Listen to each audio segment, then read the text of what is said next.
I play the character Nick Wilde. It's with an E, and the wild part. And he's a fox, and he's cunning and conniving and scheming, and he is the opposite of the optimistic and effervescent Judy Hopps, played by Ginnifer Goodwin. And together, we're trying to crack a mystery.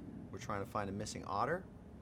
And you know, Nick's pretty cynical, and he's grown up in this city, and he's kind of hardened by it. And Judy comes along, and like any great classic movie, she's going to help him kind of figure out how to be a little bit softer, and he's going to figure out you know, how to make her have a little bit more of a tougher skin, be a little bit more realistic, and by the end of it, gosh darn it, you cross a very satisfying finish line. You've learned a lesson. You've laughed your nards off. We could say that. Sure. And you're shaking your head. You can't believe Disney did it again. I mean, truly, it sounds like I'm being sarcastic, Nick Wilde, but I'm really, really proud to be a part of this film. It's these films don't need to be as good as they are, and Disney and Pixar are just incredible the way they just always hit it. Judy Hopps is a bunny. Hopps. And she is an aspiring police officer.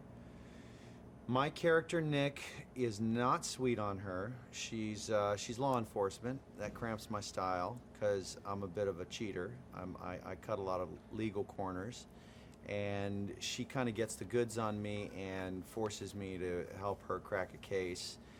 And so I'm the reluctant participant. And I, of course, learn to enjoy the process and her, and we start not getting along, we end up getting along. These are kind of boilerplate things that you've got to hit in any great classic movie, but fortunately with Disney, they know how to do it in a way where it kind of sneaks up on you, and you're laughing all the way through it. The city of Zootopia is, boy, it's like a combination of New York City and Hong Kong and Dubai and San Francisco and Orlando. It's this booming metropolis that doesn't have any people there. People just don't exist. It's just nothing but animals, all different kinds, colors, heights, widths, and clothes. They all wear clothes.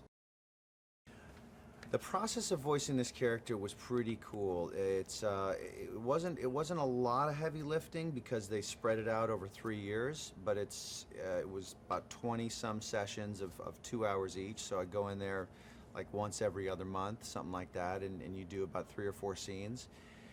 You read each scene from top to bottom a couple of times. They record that, and then you go back to the top of it and you record each line about 6 different ways. So you kind of do it individually, you know, what they call singles.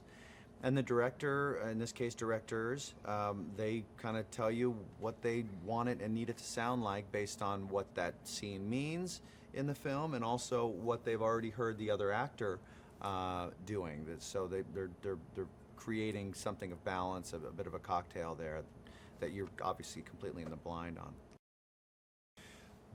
My 9-year-old reacted very well to hearing my voice in the movie. The 4-year-old tends to be less kind, so I'm going to go with my knees a bit bent when I show her the film for the matinees. You know, she can't see the evening ones. She gets even nastier. So I'll take her when it comes out, and the 9-year-old gave it very, very high marks.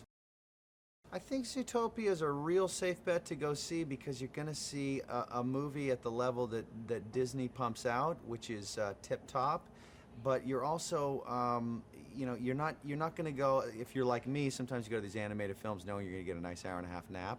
You just kind of like drape an arm over the kid so the kid doesn't get kidnapped, and then you just doze off for an hour-and-a-half.